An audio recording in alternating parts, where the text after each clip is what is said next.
فأعوذ بالله من الشيطان الرجيم بسم الله الرحمن الرحيم لا إكراه في الدين قد تبين الرشد من الغي فمن يكفر بالطاغوت ويؤمن بالله فقد استمسك بالعروة الوثقى لا انفصام لها والله سميع عليم صدق الله مولانا العظيم۔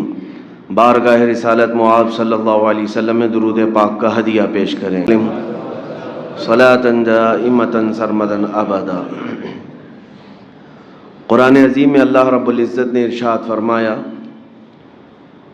دین میں کوئی زور زبردستی نہیں ہے۔ ہمارا دین کسی کے اوپر زبردستی نافذ نہیں کیا جاتا۔ اور اللہ تعالیٰ نے فرمایا، تمہارے سامنے حق اور باطل واضح ہو چکا ہے۔ اللہ نے تمہیں عقل بھی عطا فرمائی، سمجھ بھی عطا کی ہے، اور خود بندہ اپنے رب کا انکار کر کے کفر کرے گا تو اس کا انجام خود دیکھے گا۔ مثال کے طور پر کسی کے سامنے پھول بھی رکھے گئے ہوں اور آگ بھی جلائی گئی ہو، اور یہاں پر آپ کو اکیلا چھوڑ دیا جائے تو آپ اپنی عقل کا استعمال کریں گے یا کسی کے انتظار میں کھڑے رہیں گے کہ کوئی مجھے روکے گا تو روکوں گا؟ آپ خود اپنی عقل کا استعمال کریں گے۔ آپ آگ کی طرف ہاتھ نہیں بڑھاتے، پھول کی طرف بڑھاتے ہیں۔ اتنی ہدایت اللہ نے سب کو عطا کی ہے، اتنی سمجھ اللہ نے سب کو دی ہے، اور اللہ رب العزت پر یقین رکھنا اور اس پر ایمان لانا، میں سمجھتا ہوں یہ ایسی چیزوں میں سے ہے کہ جب بندہ تھوڑا بھی غور و فکر کرے تو وہ اپنے پیدا کرنے والے کا انکار کبھی نہیں کرے گا، اور اس کے باوجود اگر کوئی انکار کرتا ہے تو وہ کفر کرتا ہے، وہ اپنا انجام دیکھے گا۔ اس کے باوجود رب ذوالجلال نے قرآن میں ارشاد فرمایا، دین میں کوئی زور زبردستی نہیں۔ یہاں سے میں ایک مسئلے کی طرف آپ کو لے جانا چاہتا ہوں۔ آج بلکہ پچھلے 100 سال سے پوری دنیا میں ایک پروپیگنڈا پھیلایا گیا آزادی نام سے، فریڈم۔ یہ آزادی کا مطلب کیا ہے؟ اللہ تعالیٰ نے ہر بندے کو آزاد پیدا کیا ہے، اس کے باوجود بھی کچھ لوگوں کی آزادی کے نعرے آپ نے سنے ہوں گے۔ میں اپنے دیش کی آزادی کے بارے میں نہیں کہہ رہا ہوں، ملک کی آزادی کے بارے میں نہیں، بلکہ دنیا میں ایک ایسا پروپیگنڈا پھیلایا گیا ہے کہ ہر انسان کو بولنے کی آزادی ہونی چاہیے، اپنے رائے کا اظہار کرنے کی آزادی ہونی چاہیے۔ تو یہ آزادی تو سب سے پہلے میں سمجھتا ہوں اس کائنات میں دنیا میں اسلام نے دی۔ Freedom of speech, freedom of expression جس کو کہتے ہیں۔ لیکن آج کے دور میں جس کو فریڈم کہا جا رہا ہے وہ کیا ہے اور اسلامی فریڈم کیا ہے، یہ میں فرق آپ کو بتاتا ہوں۔ آزادی حقیقت میں ہوتی کیا ہے، آزادی کا مطلب کیا ہے جس کا مس یوز آج کیا جاتا ہے، غلط استعمال۔ آزادی کا مطلب یہ ہے کہ دوسرے کا احترام کر کے اپنی رائے کا اظہار کرنا، یہ نہیں ہے کسی کو ہرٹ کرنا اور اپنے آپ کو ترم خاں سمجھنا، میں چاہے تو گالی بھی دے لوں گا۔ زبان اللہ نے دیا ہے تو اس کا مطلب یہ نہیں کہ تم غلاظت بھی بکو، مغلظات بھی بکو اور پھر کہو کہ مجھے بولنے کی آزادی ہے۔ بولنے کی آزادی کا مطلب کسی اور کو ہرٹ کرنا نہیں ہوتا۔ آپ اپنی رائے رکھ سکتے ہیں، یہ اسلام نے دیا ہے۔ آپ کو پتہ ہے جب بادشاہوں کے دربار میں کسی کو بولنے کی بھی ہمت نہیں ہوتی، جرت نہیں ہوتی، میرے آقا سرور دو عالم صلی اللہ تعالیٰ علیہ وسلم نے صحابہ کو یہ اختیار دیا تھا۔ حضور پاک صلی اللہ علیہ وسلم نے علل اعلان یہ ارشاد فرمایا تھا کہ تم میں سے کسی پر میرا کوئی حق باقی ہے تو مجھ سے لے سکتا ہے۔ یہ آزادی کہیں ہے؟ آج بھی جو کہتے ہیں آزادی رائے یا پھر ایکویلٹی کی جو بات کی جاتی ہے، فریڈم کی جو بات کی جاتی ہے، لا کر کے ایک نظیر، ایک مثال پیش کر دیں۔ نبی رحمت صلی اللہ تعالیٰ علیہ وسلم، اللہ کا آخری رسول، سید الانبیاء اگر اپنے صحابہ میں یہ کہیں کہ کسی پر میرا حق باقی ہے تو مجھ سے لے سکتا ہے، اور ایسا نہیں ہے کہ صرف یہ اعلان تھا، ایک صحابی کھڑے بھی ہوئے اور کہا میرا آپ پر ایک حق باقی ہے، وہ کھڑے بھی ہوئے۔ رسول اکرم صلی اللہ علیہ وسلم نے ارشاد فرمایا بتاؤ کیا حق باقی ہے؟ کہا ایک جہاد میں جانے کے دوران صفیں سیدھی کرتے وقت آپ کے ہاتھ میں ایک چھڑی تھی جس سے آپ نے مجھے مارا تھا، اور میں اس کا بدلہ لینا چاہتا ہوں۔ جتنا چھڑی سے آپ کے مجھے مار لگا تھا اسلام میں برابری قصاص ہے، میں اس کا بدلہ لینا چاہتا ہوں۔ صحابہ کی گردنیں اونچی ہو گئی اس صحابی کی بات کو دیکھ کر۔ حضرت عمر کھڑے ہونے والے تھے، رسول کریم صلی اللہ تعالی علیہ وسلم نے سب سے کہا بیٹھ جاؤ، یہ عدل کا میدان ہے، یہ اسلامی مساوات، اسلامی عدل ہے۔ اس صحابی کو بلایا، آؤ تم مجھ سے بدلہ لے سکتے ہو۔ وہ صحابی جب آئے نبی پاک صلی اللہ علیہ وسلم کے پاس تو انہوں نے ایک اور اپنی خواہش کا اظہار کیا، کہا جس وقت آپ نے چھڑی مجھے ماری تھی میرا بدن کھلا تھا، جبہ میں نے نہیں پہنا تھا، پیٹھ میری ننگی تھی، میں چاہتا ہوں کہ یہ بدلہ لینے کے وقت آپ کی بھی پیٹھ پر سے جبہ ہٹ جائے، آپ کی پیٹھ پر بھی جو جبہ ہے کپڑا ہے اس کو ہٹا دیا جائے۔ نبی پاک صلی اللہ تعالی علیہ وسلم نے اپنا جبہ ہٹایا، اپنا جبہ کھول دیا۔ وہ صحابی پیچھے سے آئے، حضور کے دونوں کندھوں کے بیچ میں مہر نبوت تھی، اس کو چوم لیا، اس کو بوسہ دیا اور کہا میں نے بدلہ لے لیا۔ نبی پاک صلی اللہ علیہ وسلم کے دونوں کندھوں کے بیچ ایک مہر نبوت تھی جو اتنی زیادہ چمکدار تھی کہ سورج کی روشنی سے زیادہ اس میں اجالا ہوتا۔ یہ خاتم النبیین کی مہر تھی حضور پاک صلی اللہ علیہ وسلم کی، اور وہ صحابی اس مہر نبوت کو دیکھنے کے لیے ہمیشہ بے چین رہتے۔ انہوں نے اس طریقے سے چومنے کا ایک بہانہ بنا لیا، لیکن میرے آقا صلی اللہ علیہ وسلم نے پوری دنیا کو یہ بتا دیا کہ اگر رعایا میں سے، صحابہ میں سے، شاگردوں میں سے بھی کوئی کھڑا ہو جائے، حق ہے آپ کے اوپر تو اپنے آپ کو پیش کر دینا، یہ اسلامی مساوات، یہ فریڈم ہے۔ آج مجھے بتائیں کوئی ایک میدان میں آ کر کے کہہ دے نیتا کہ قوم پر کسی پر میرا حق باقی ہے تو لے سکتے ہیں، شاید اس کے چتڑے بھی باقی نہیں رہیں، قوم اتنا اس سے مقابلہ کر جائے۔ سارا تو کھا کر کے ہی بیٹھے ہوئے ہیں، ہر ایک کا تو حق دبا کر کے ہی بیٹھے، کہنے کی کسی کے اندر ہمت بھی نہیں ہوگی، جسارت بھی نہیں ہوگی۔ کوئی اونچی سیٹ پر بیٹھا ہوا آدمی سامنا بھی نہیں کرنے کو تیار ہے عوام کے سامنے۔ میرے عزیزوں، میں یہ باتیں اس لیے کہہ رہا ہوں کہ پہلے آپ کو تصور سمجھا دوں اسلام کا کانسیپٹ کیا ہے۔ جن ظالموں نے آزادی کا نعرہ دیتے ہوئے اسلام کو تانا دیا ہے کہ یہاں پر پابندیاں ہیں، یہاں پر چار دیواریاں کھڑی کی گئی ہیں، ہر ایک کو آزادی نہیں، وہ اپنے گریبان میں جھانک کر کے دیکھ لیں کہ کہاں آزادی اور کہاں نہیں۔ قیصر و کسریٰ کے دربار میں کسی کو سر اٹھانے کی ہمت نہیں ہوتی، سجدے کرائے جاتے تھے، سجدے کرائے جاتے تھے۔ بادشاہ کے آنے کے وقت سارے لوگ رکوع میں ہوتے، جبکہ میرے آقا صلی اللہ تعالی علیہ وسلم نے جھک کر سلام کرنے کو بھی منع فرمایا۔ کسی کے لیے جھک کر کے سلام کرنا بھی جائز نہیں، نبی پاک صلی اللہ تعالی علیہ وسلم نے اس کو سختی سے منع فرمایا۔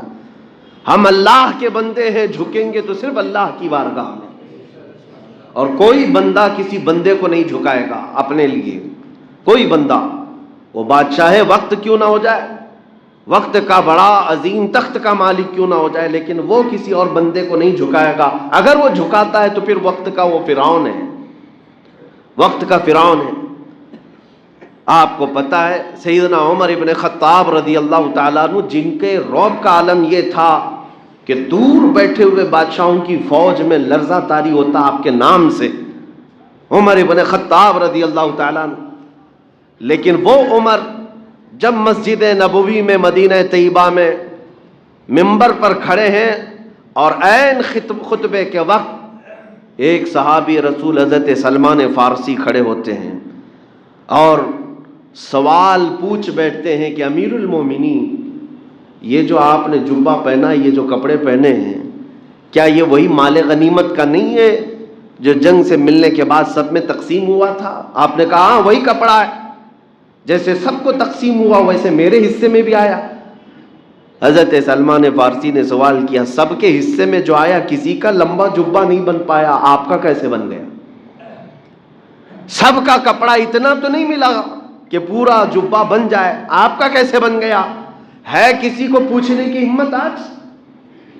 یہ فریڈم آف اسپیچ یا فریڈم آف ایکسپریشن جو اسلام نے دیا، لیکن گالی دے کر کے پوچھنے کا نہیں، اپنے اطمینان کے لیے، اپنے قلب کو مطمئن کرنے کے لیے اگر سوال کیا تو سیدنا عمر ابن خطاب نے یہ نہیں کہا کہ وقت کے خلیفہ سے تم ہوتے کون ہو پوچھنے والے، نہیں، حضرت عمر فاروق نے مسکرا کر کے کہا، اے صحابی رسول، میں بتاتا ہوں، مال غنیمت میں سے مجھے بھی حصہ ملا تھا، میرے بیٹے عبداللہ کو بھی ملا تھا، میرے بیٹے عبداللہ نے اپنا کپڑا نہیں سلایا، انہوں نے مجھے ہبہ کر دیا، میں نے دونوں ملا کر سلایا تو میرا جبہ بن گیا۔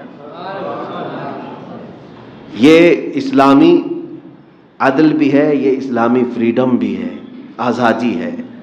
میں اس خلیفہ وقت کی بات کر رہا ہوں جس کے راستہ گزرنے کے متعلق میرے آقا فرماتے ہیں، جس راستے سے عمر گزرے شیطان نہیں گزرتا، شیطان نہیں آتا۔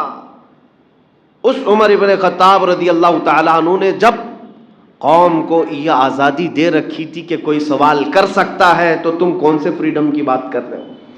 اب میں آپ کو بتاتا ہوں آزادی، مغرب کی آزادی کیا ہے، ویسٹرن کنٹریز کی آزادی، یہ جس آزادی اور فریڈم کا نعرہ لگا رہے ہیں، یہ حقیقت میں کیا ہے؟ یہ آزادی در حقیقت صرف اور صرف ایک کھوکھلا نعرہ ہے، اور حقیقت میں یہ ہے کہ انسان کو جانور سے بدتر بنانا ہے، اس کے اخلاق ختم کر دیے جائیں، اس کی روایات ختم کر دی جائیں۔ آزادی ایسی ہو کہ کوئی ننگا بھی گھومے اس کو کہا جائے گا یہ آزادی ہے، فریڈم ہے۔ عورتوں کو بہت ہی شارٹ لباس میں لایا جائے، کہا جائے آزادی ہے۔ جانوروں کی طرح شہوت کی مشین بنا دیا جائے عورت کو، آزادی ہے۔ ایک خاتون کو استعمال کرنے کی مشین بنا دیا، اور بھوکے بھیڑیے کی طرح لوگ اس کو دیکھتے رہتے ہیں کلبوں میں، اسٹیجوں پر، اور عورت ان کے سامنے تھرکتی رہتی ہے، ناچتی رہتی ہے۔ دنیا میں تصور تو یہی دیا جا رہا ہے کہ یہ پوش لوگ ہیں، یہ بہت ہی اعلیٰ اقدار اور اعلیٰ اخلاق والے لوگ ہیں، لیکن تمہیں پتہ نہیں ہے ایک بنت حوا کو، ایک حوا کی بیٹی کو کئی مردوں کے سامنے ننگا کر کے اس کی عزت کو ذلیل کر دیا۔ سوائے شہوت کی مشین کے وہ کیا بنی؟ جتنے لوگ اسے دیکھتے ہیں وہ اپنی شہوت کی تسکین کے لیے، اپنی نفسانی خواہشات کی تکمیل کے لیے، اس کے علاوہ کیا ہے؟ یہ آزادی ہے؟ آزادی ایسی، مغرب کی آزادی کہ سارے چیزوں کا اختیار انسانوں کو ہے، وہ جو چاہیں۔ دیکھیں میں آزادی کی ڈیفینیشن جو یہاں پر ہے اور وہاں پر ہے، دونوں بتاتا ہوں۔ اب اسلام کی جن باتوں کو لے کر کے اعتراض ہوتا ہے، شراب پینے پر کوڑے مارے جاتے ہیں، زنا کرنے پر سنسار کیا جاتا ہے، چوری کرنے پر ہاتھ کاٹا جاتا ہے، یہ بہت سخت ملک ہے، بہت سخت ہے۔ میرے عزیزو، تم نے شراب کے لیے، زنا کے لیے آزادی دی ہوگی ہر ایک کو، لیکن تمہیں پتہ نہیں اس کے ذریعے سے کتنا ناسور پھیلتا ہے معاشرے کے اندر۔ اسلام نے انسانوں کی بھلائی کے لیے روکا ہے۔ مجھے بتاؤ شراب کا لائسنس دینے والے، آپ پھر یہ لکھتے کیوں ہو کہ یہ ڈینجرس ہے ہیلتھ کے لیے؟ سگریٹ بیچتے ہو، اس کے ڈبے پر لکھ کر کے بیچتے ہو کہ زیادہ طور پر اس کی وجہ سے کینسر ہو سکتا ہے، کیا یہ نہیں ہوتا؟ ہر سگریٹ کے پیک پر یہ لکھا جاتا ہے کہ اس کے ذریعے سے کینسر ہو سکتا ہے، اور بیچتے بھی ہو، لائسنس بھی دیتے ہو۔ یہی تو ان میں اور اسلام میں فرق ہے۔ اسلام نے جہاں بندوں کی ہلکی بھی تکلیف اور نقصان دیکھا اس پر پابندی لگا دی، اور قرآن نے کہا لا تلقوا بأیدیکم الی التہلکہ، اپنے آپ کو ہلاکت میں مت ڈالو۔ یہ آزادی نہیں ہے کہ تمہیں زہر پینے کے لیے چھوڑ دیا جائے، تمہیں اپنے آپ کو برباد کرنے کے لیے چھوڑ دیا جائے۔ آزادی یہ نہیں ہے. مغرب کی آزادی اور اسلام کی آزادی میں بہت بڑا فرق ہے میرے عزیزوں. آج میں دنیا کو یہی بتانا چاہتا ہوں، جن آزادی کے نعروں میں آ کر تم جس کو چاہے اس کو ہرٹ کرتے ہو، ذرا کبھی اپنی ماں پر بھی اس آزادی کا استعمال کر کے دکھاؤ. کبھی اپنی بیٹی اور اپنے بہنوں پر بھی اس آزادی کا استعمال کر کے دکھاؤ. یہ نہیں کریں گے. آزادی رائے اور آزادی اظہار، جس کو یہ کہتے ہیں گفتگو کی آزادی، اسپیچ کی آزادی، بولنے کی آزادی، اور اس آزادی کی آڑ میں اسلام کو تنقید کیا جائے، اسلام پہ، مسلمانوں پہ، اللہ پہ، رسول اللہ پہ کرٹیسائز کرنا اور تنقید کا نشانہ بنانا، اور اس کو کیا کہتے ہیں؟ یہ آزادی ہے، فریڈم آف اسپیچ ہے، فریڈم آف ایکسپریشن ہے. حقیقت میں آپ کو بتاؤں، پوری دنیا کا سیکولرزم اور فریڈم کا جو نعرہ ہے وہ صرف اور صرف اسلام کو کرٹیسائز کرنے کے لیے، باقی کسی کے لیے نہیں. اسلام کو نشانہ بنانا یہ سیکولرزم ہے، آزادی ہے. اسی لیے تو میں کہتا ہوں، اگر تم سچے معنوں میں آزادی کے پیروکار ہو تو کبھی اپنی ماں پر بھی اس آزادی کا استعمال کر کے دکھاؤ، اپنے باپ کے بارے میں بھی بتاؤ، اپنی بچیوں کے بارے میں بھی اس آزادی کا استعمال کر کے بتاؤ. تمہیں تمہارے گھر کی عزت پیاری ہے، اور کروڑوں مسلمانوں کو اگر ان کے نبی کی عزت پیاری ہے تو کیا فرق پڑتا ہے؟ آج ہم جو دکھی ہیں اس ایسی آزادی کے خلاف ہیں. ہم وہ آزادی نہیں چاہتے جس میں کسی کو ہرٹ کیا جائے، کسی کے دلوں کو ٹھیس پہنچائی جائے. دوسروں کا احترام کرنا یہ ہمیں اسلام نے سکھایا ہے. میرے عزیزوں، سالوں بیت گئے تقریریں سنتے ہوئے، آپ لوگوں کو بھی، مجھے بھی کئی سال ہو گئے. ہم نے بھی بہت سارے ریلیجنز کو پڑھا ہے، تقریباً 14 ادیان، 14 مذہب، 14 ریلیجنز دنیا کے، جن کا میں نے خود بہت گہرائی سے مطالعہ کیا ہے، اور ہر ایک کو ہم نے کمپیئر بھی کیا ہے، کیونکہ میرا سبجیکٹ تھا کمپیریٹیو اسٹڈی. لیکن آج تک ہم نے دوسرے مذاہب کو اس طرح ذلت کا نشانہ نہیں بنایا. لوگوں کی اپنے اپنے رائے ہیں. ہمارا دین کہتا ہے لا اکراہ فی الدین، دین میں کوئی زور زبردستی نہیں ہے. لیکن میں اپنے دین کو دلائل سے قائل کرتا رہوں گا. میرا دین سچا ہے یہ بولتا رہوں گا، آخر تک میں ثابت کرتا رہوں گا. میں نے دوسرے ادیان پر، ان کے مقدسات پر، ان کی شخصیات پر کبھی اوچھے حملے نہیں کیے. ہاں، جو لاجک کے خلاف ہے اس کو ہم بولتے ہیں، لیکن کسی کے مذاہب پر گندی گالیاں دے کر کے حملے ہم نے نہیں کی. یہی ہمارے اسلامی اقدار اور اسلامی آزادی ہے. اور آج ان ظالموں نے نبی رحمت صلی اللہ تعالی علیہ وسلم کو اور اہل بیت کو، اسلام کو اور قرآن کو روز بروز نشانہ بنانا شروع کیا. کس آڑ میں؟ اسی آڑ میں کہ ہمیں فریڈم آف اسپیچ ہے، فریڈم آف ایکسپریشن ہے. اگر میں پوچھنا چاہتا ہوں اسی کو فریڈم کہتے ہو تو پھر ان لوگوں کو جیل میں کیوں لے جاتے ہو جو ہوم منسٹر پر ٹپنی کرتے ہیں؟ ان لوگوں کو کیوں جیل کی سزائیں دی جاتی ہیں جو کبھی پردھان منتری پر، راشٹرپتی پر کوئی ٹپنی کر دے؟ کیوں؟ لمٹ ہے، بولنے کی بھی لمٹ ہے. ہمیں پتہ ہے یہاں پر بھی فریڈم آف اسپیچ کا مطلب یہ نہیں ہے کہ جو منہ میں آیا وہ بک دیا جائے، گالیاں دی جائے. ہم اپنے دیش کے بھی کسی بڑے کے لیے نہیں بول سکتے، یہ ہمارے ہاں قوانین ہے. لیکن یہ جو دوغلی پالیسی چل رہی ہے اس کے خلاف میں بولوں گا. آج پورے ہندوستان بھر میں اس آزادی کے نام پر ایک فتنہ ایسا زور و شور پھیلایا جا رہا ہے کہ ایک کے بعد دیگر میدان میں ان کو اتارا جائے گا اور نبی پاک صلی اللہ علیہ وسلم کی ذات کو نشانہ بنایا جائے گا. یہ ہمارے جذبات کو ٹھیس پہنچانا اور نوجوانوں کو بھڑکانا اور ان کو راستوں پر لا کر اتارنا، دنگے کرانا، فساد کرانا، یہ ساری پلاننگ ہو چکی ہے. اس سے قبل میں نے عرض کیا تھا جینوسائیڈ کرنے کی بھی پلاننگ، یعنی نسل کشی، نسل ہی ختم ہو جائے. آپ کو پتہ ہوگا افریقہ کا ایک علاقہ ایسا ہے، ریڈیو روانڈا جس کو کہتے ہیں، ایک بہت بڑا مشہور فتنہ ہوا تھا. وہاں پر 2 قبیلے تھے اور دونوں قبیلوں میں ایک مائنورٹی اور ایک میجورٹی. جو میجورٹی میں تھے، اکثریت میں تھے، ان کے دلوں میں یہ اقلیت کی نفرت اتنی ڈال دی گئی تھی. کس کے ذریعے سے ڈالی گئی تھی؟ ایک ریڈیو چلتا تھا، اسی کو ریڈیو روانڈا کہا جا رہا ہے. ریڈیو میں روزانہ وہ جو مائنورٹی ہے ان کے خلاف بکواس بکواس بکواس اتنی کہ وہ جو میجورٹی کا طبقہ تھا وہ روز ریڈیو سن سن سن سن کر کے زہریلا بن گیا، اور جہاں یہ اقلیتی فرقے کو دیکھتے مارنے لگ جاتے تھے. ریڈیو کے ذریعے سے اس طرح نفرت پھیلائی گئی، اور اس ایک ملک میں 8 لاکھ مائنورٹیز کو مارا گیا تھا. 8 لاکھ لوگوں کی موت ہو گئی، ہتیا ہو گئی. کس کے ذریعے سے؟ یہی میجورٹی کے ذریعے سے. آپ چاہیں تو تحقیق کر لیں، انٹرنیٹ پر موجود ہیں یہ تمام اخبارات بھی. UN تک یہ بات کہی ہے، اور پھر یہ ثابت ہوا کہ اس میں سب سے بڑا ہاتھ اس ریڈیو کا تھا جس نے نفرت پھیلائی. میں سمجھتا ہوں آج کے اس دور میں اسی سازش کا نشانہ ہندوستان کو بھی بنایا جا رہا ہے. کثرت سے نفرت پھیلائی جائے مسلمانوں کے متعلق. یہاں مائنورٹی میں اور بھی لوگ ہیں، یہاں سکھ بھی ہیں، عیسائی بھی ہیں، یہ بھی مائنورٹی میں آتے ہیں.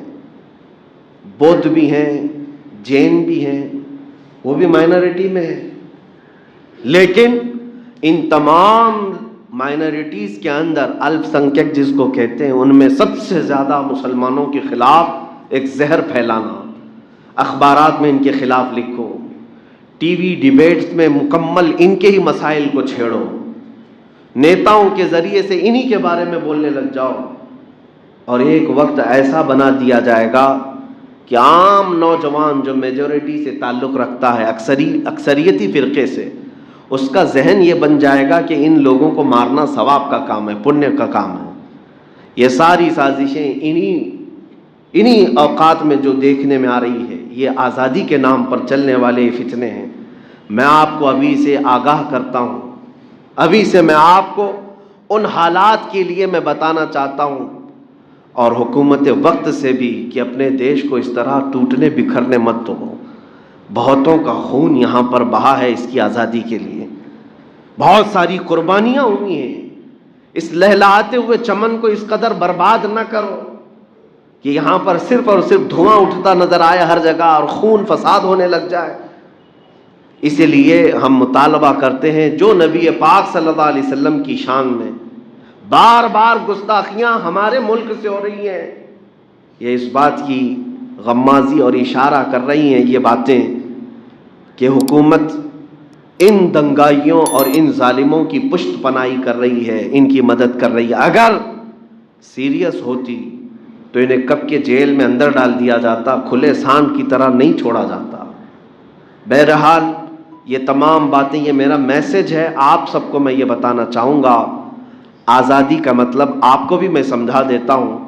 اس ملک میں آزاد ہو، بولنے کی آزادی ہے، تو اس کا مطلب یہ نہیں ہے کہ تمہیں ہاتھ دیا گیا ہے تو کچھ بھی توڑ ڈالو، تمہیں پیر دیا گیا ہے تو کسی کو بھی ٹھوکر مارو.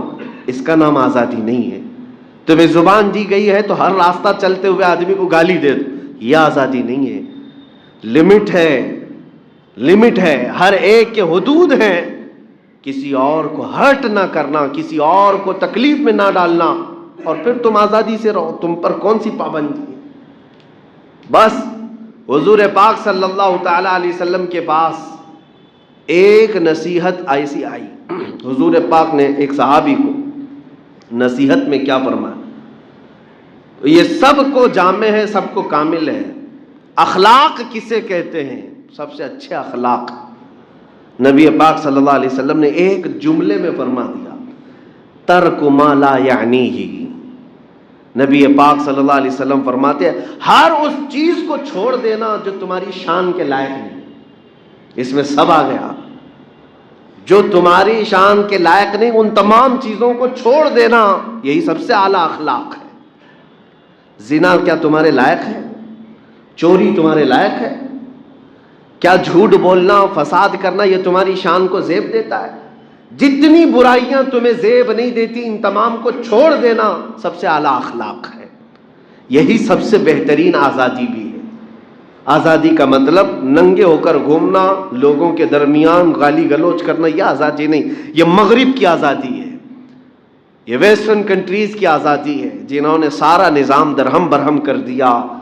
آج ان کے ہاں حال یہ ہے کہ بچے بھی ہو گئے لیکن بچوں کو پتہ بھی نہیں چل پاتا کہ میرا باپ کون ہے، کیونکہ بنا شادیوں کی عورتیں مردوں کے ساتھ رہتی، دو دو بچوں کے بعد وہ آپس میں فیصلہ کرتے ہیں اب شادی کر لیا جائے، انڈرسٹینڈنگ کے لیے دو دو بچے تک انتظار کرتے، اور پھر نہ جما تو پھر چھوڑ دیا، پھر چھوڑ دیا، پھر چھوڑ دیا۔ ہزاروں بچے وہاں پر آج موجود ہیں جو بغیر ماں باپ کے رہتے ہیں، گورنمنٹ کے سائے میں پلتے ہیں۔ یہ سارا آزادی ان کی آزادی کا نتیجہ ہے۔ جس طرح سے زنا کی آزادی دے دی گئی، جس طرح سے ننگے پن کی آزادی دے دی گئی، یہی سب ہوگا۔ اب تو ہم یہ بھی سن رہے ہیں کہ بعض کنٹریز یورپ کی وہ ہیں جو ریلیشن یعنی اپنے آپس کے رشتوں میں شادی کرنے کی اجازت دیتی ہے۔ آپس کے رشتے کا مطلب بھائی بہن سے شادی کر سکتا ہے، بیٹا اگر ماں سے ہی محبت کرنے لگ جائے تو اسے شادی کی اجازت دے دی جائے۔ یہ سب آزادی ہے، یہ مغرب کی آزادی ہے، اس کو قانونی درجہ دے دیا جائے گا۔ اور LGBT کمیونٹی پوری دنیا میں آج مشہور کرائی جا رہی ہے۔ عورت عورت کے ساتھ رہنا چاہے، مرد مرد کے ساتھ رہنا چاہے، اسے قانونی حق دیا جا رہا ہے، اس کو پروٹیکشن دیا جاتا ہے، حفاظت۔ یہ سارا وہی نظام ہے آزادی کا۔ میرے عزیزو، ہم اسلام میں ایسی آزادی نہیں چاہتے جس میں بلکہ انسان انسانیت سے اتر کر کے وہ جانور سے زیادہ ذلیل بن جائے۔ ہمیں ایسی آزادی نہیں چاہیے۔ ہم اس آزادی کے قائل ہیں کہ ہمارا سر کسی اور کے سامنے زبردستی نہ جھکایا جائے۔ ہم اس آزادی کے قائل ہیں ہمارا سر صرف اللہ رب العزت کی بارگاہ میں جھکے، اور ہم اپنے دل کے لیے آپ کے سامنے یہی کہتے ہیں، کیا آپ کو کسی نے تلوار رکھ کر کے اللہ کی بارگاہ میں جھکایا ہے؟ کسی نے سجدہ کرنے پر آپ کو مجبور کیا؟ نہیں، لا اکراہ فی الدین، دین میں کوئی زور زبردستی نہیں۔ جو جنگیں ہوئی ہیں آپ لوگ یہ سمجھتے ہوں گے ان کو تلوار سے ڈرایا جاتا تھا، نہیں، سامنے والا جب تلوار اٹھاتا تھا تو اسلام کو بھی حکم ہے، اسلام کا حکم ہے ڈیفنس کرو۔ جس نے تمہارے مقابل میں اٹھایا اس کے لیے جہاد کا حکم آیا۔ باقی وہاں پر بھی جو تلواریں اٹھی ہیں وہ زور زبردستی دین میں داخل کرنے کے لیے نہیں اٹھی ہیں، بلکہ وہاں تو یہ آزادی دی جاتی تھی کہ تم ہمیں مارنے کے لیے آئے تھے، اب بھی اگر تم کلمہ پڑھتے ہو تو ہم اپنا بدلہ بھی چھوڑنے کو تیار ہیں۔ ہمارے ہاں زور زبردستی نہیں ہے۔ بہرحال آج میں پرزور مذمت کرتا ہوں میرے نبی پاک صلی اللہ علیہ وسلم کی عزت پر حملہ کرنے والے ان شر پسندوں کی، اور میں مطالبہ کرتا ہوں کہ ان لوگوں کو ہمیشہ کی ایسی پابندی لگا دی جائے اور قانون ایسا سخت بنائے کہ جو بھی محترم اور مقدس شخصیات پر اس طرح کے اوچھے جملے نکالتا ہے اپنی زبان سے، اسے سالوں جیل میں سڑنا پڑے تاکہ دوسروں کے لیے عبرت ہو جائے۔ اور ہمیں پتہ ہے پورے ہندوستان کا ماحول کتنا سینسیٹیو ہے دھرم کو لے کر کے، ریلیجن کو لے کر کے، مذہب کو لے کر کے، اس لیے یہاں پر ان معاملات کو نہ چھیڑنا ایک دوسرے کے لیے یہ زیادہ بہتر ہے۔ اللہ کریم ہمارے اس ملک کو امن و امان عطا فرمائے، سلامتی عطا فرمائے، اور ہمیں اپنے نبی پاک صلی اللہ تعالیٰ علیہ وسلم کی عزت پر آخری سانس تک پہرا دینے کی توفیق عطا فرمائے، ان کے قدموں پر مر مٹنے کی توفیق عطا فرمائے۔ وصلی اللہ تعالیٰ علی خیر خلق محمد وآلہ واصحابہ اجمعین، وآخر دعوانا